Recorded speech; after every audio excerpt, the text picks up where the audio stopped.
प्रदर्शन, भुगतान में देरी और टेंडर पारदर्शिता को लेकर सरकार घिरी। पंचकुला में ऑल हरियाणा ठेकेदार यूनियन ने अपनी विभिन्न मांगों को लेकर जोरदार प्रदर्शन किया। प्रदेश के अलग अलग जिलों से पहुंचे ठेकेदारों ने सरकार के खिलाफ नाराजगी जताते हुए कहा कि लंबे समय से उनकी समस्याओं का समाधान नहीं किया जा रहा है। यूनियन प्रतिनिधियों ने प्रशासन को ज्ञापन सौंपते हुए निर्माण कार्यों के भुगतान में देरी, टेंडर प्रक्रिया में पारदर्शिता सुनिश्चित करने और बकाया राशि के जल्द निपटान की मांग उठाई। प्रदर्शनकारियों ने चेतावनी दी कि यदि उनकी मांगों पर शीघ्र ही सकारात्मक कार्रवाई नहीं हुई तो आंदोलन को पूरी हरियाणा में और तेज किया जाएगा। वहीं प्रशासन की ओर से आश्वासन दिया जाएगा कि ठेकेदारों की मांगों पर गंभीरता से विचार करते हुए संबंधित विभागों से रिपोर्ट तलब की गई है। पंचकुला से परमजीत सिंह की रिपोर्ट। जी, प्रधान जी के मांगों को लेकर आज पंचकुला पहुंचा। ऐसा है, हमारी कल भी परसों भी सारे अपने ठेकेदार भाइयों के अपनी डिस्कशन हुई, तो हमारे 4-5 मुद्दे हैं जिनकी वजह से आज उन्होंने हमें कहा कि भाई आप सारे चालन की बजाय हम कुछ लोग जाएंगे, राज्य महकमे से बात करेंगे।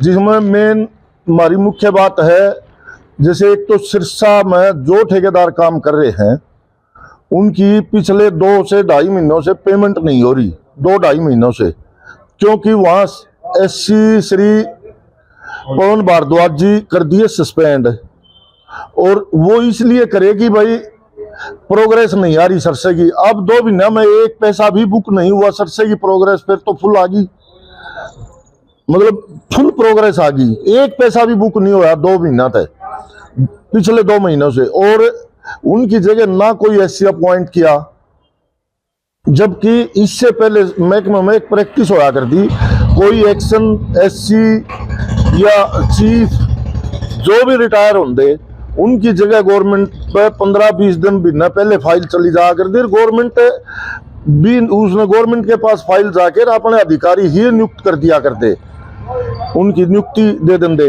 लेकिन ये सरकार ने एक नई नोटिफिकेशन काट रखी, बताओ चलो हमने देखी तो नहीं, हमें बताया गया कि भाई एक नोटिफिकेशन है, उसके तहत ये अफसरां के हाथ कट रहे हैं, ये नहीं लगा सकते किसी को भी। हमारे महकमे के उच्च अधिकारियों का, जिसमें EIC साहब है या चीफ साहब है या और जो भी है, इनका कोई कसूर नहीं है इसमें। ये सरकार लेवल तो ऊपर फाइल गई हुई है, और फाइल आज तक के उसने फाइल न घूमती न ऊपर हो गया 1.5 महीना।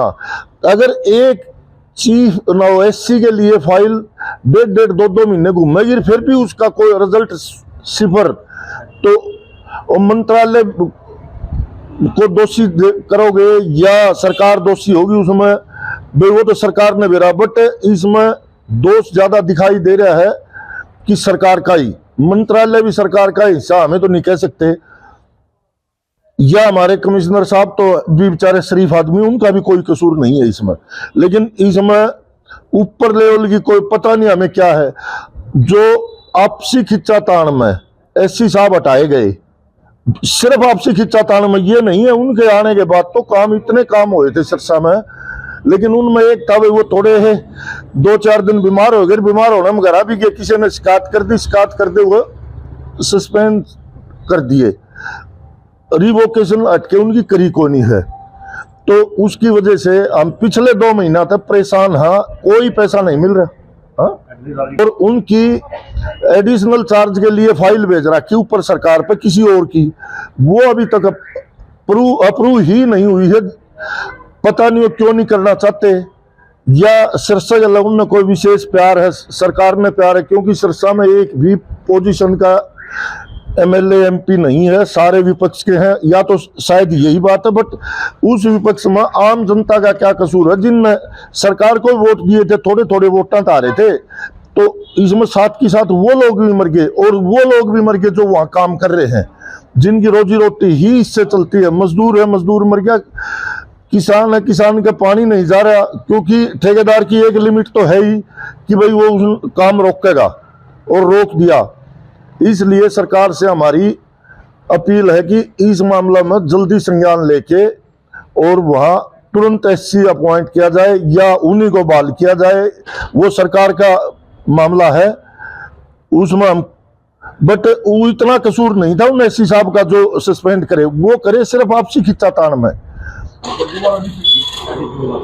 तो इसलिए हमारी सरकार से एक विनती है कि वहां जल्दी किसी ने भी चार्ज दो ताकि अदायगी हो जाए, नहीं तो इस वित्त वर्ष के सारे पैसे लैप्स हो जाएंगे और सरकार इन उच्च अधिकारियों को कहेगी तो हमने पीछे कौन खर्च करे, सरकार के ब्याज लग गया, जबकि गलती इसमें सरकार की है, उच्च अधिकारियों की नहीं है। इसलिए सरकार उस में जल्दी से जल्दी संज्ञान लेकर नए किसी भी एससी को अपॉइंट करे ताकि लोगों की अदायगी भी मिल सके, उनका घर का गुजारा भी चल सके। और दूसरे नंबर की है एक HWRA है। HWRA में 6 महीना से कोई पेमेंट नहीं हो रही कि उसका HWRA है सरकार का एक महकमा, उसमें चेयरमैन नहीं है, चेयरमैन के बगैर उसका सेकंड में उसकी पावर आ जाती है फिर ACS साहब के पास, ACS साहब के पास फाइल जारी, वो ऑब्जेक्शन लगा देते हैं, फिर नीचे आ जाए फिर ऊपर आ जाए है, तो वहां भी पेमेंट नहीं हो रही। तो इसलिए हमारी विनती है कि HWRA के जो 5-5, 6-6 महीने के लोगों के पैसे निकल रहे हैं वो निकालें, नहीं तो हमारी तो गाड़ियां की जो अपनी पर्सनल गाड़ियां की भी किस्त टूट गई, अपने बच्चा ने एडमिशन करवाने के लिए भी पैसे नहीं रहे, हम तो हो गए बर्बाद। और अगर सरकार इस पर तुरंत संज्ञान नहीं लेगी तो हम भूख हड़ताल पर बैठेंगे। वो हमारा स्थान ये पंचकुला मुख्यालय भी हो सकता है या हमारे जो जिला मुख्यालय है उन पर हम धरना देंगे, जिसकी हमारे कोई भी शारीरिक हानि या मानसिक रूप से हम पागल होने हो रहे हैं उसकी पूरी तरह सरकार जिम्मेवार होगी। जिसका मतलब हमारी फिर सरकार से यही विनती है कि HWRA सिरसा एससी की नियुक्ति तुरंत करे, HWRA में पेमेंट तुरंत दे और एक नेगोशिएशन का भी फंडा चल रहा है हमारे पूरा हरियाणा में। पूरी दुनिया में एक बार बिड डलगी और फर्स्ट लोएस्ट ही लोएस्ट होता है, लेकिन हमारे हर दिन फर्स्ट लोएस्ट बदलता है, थर्ड पे आ जाए, कभी फोर्थ पे आ जाए, जिससे सरकार को फायदा ना होने की बजाय नुकसान हो रहा है, क्योंकि उससे क्वालिटी भी तो डाउन करेगा। जो 20-20, 30-30 करोड़ रुपये तोड़ दे एक काम में, 100 करोड़ का में 100 करोड़ का में 20 करोड़ तोड़ दिए तो कहीं न कहीं क्वालिटी वीक होगी।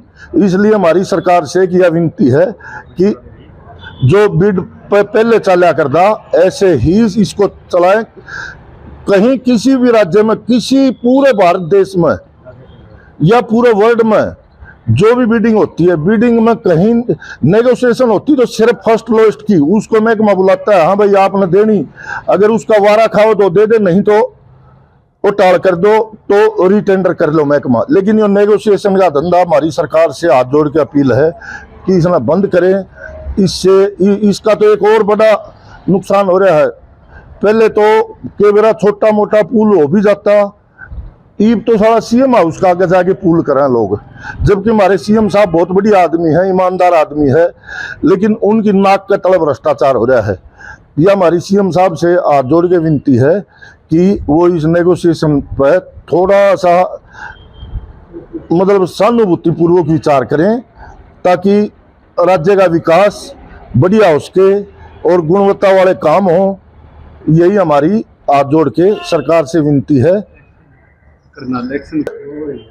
अब जैसे पीछे करनाल के एक्शन साहब रिटायर हुए त्यागी जी, उनकी जगह 1-1.5 महीने के बाद एक्शन आए हैं, तो क्या करेंगे लोग? ठेकेदार पेमेंट रुकी पड़ी है, किसी की 5 करोड़, किसी की 10 करोड़, इतना किसी का बहुत कोई नहीं, लोग उधारियां उधार ले आए हैं, विकास की गति प्रभावित तो हुए है।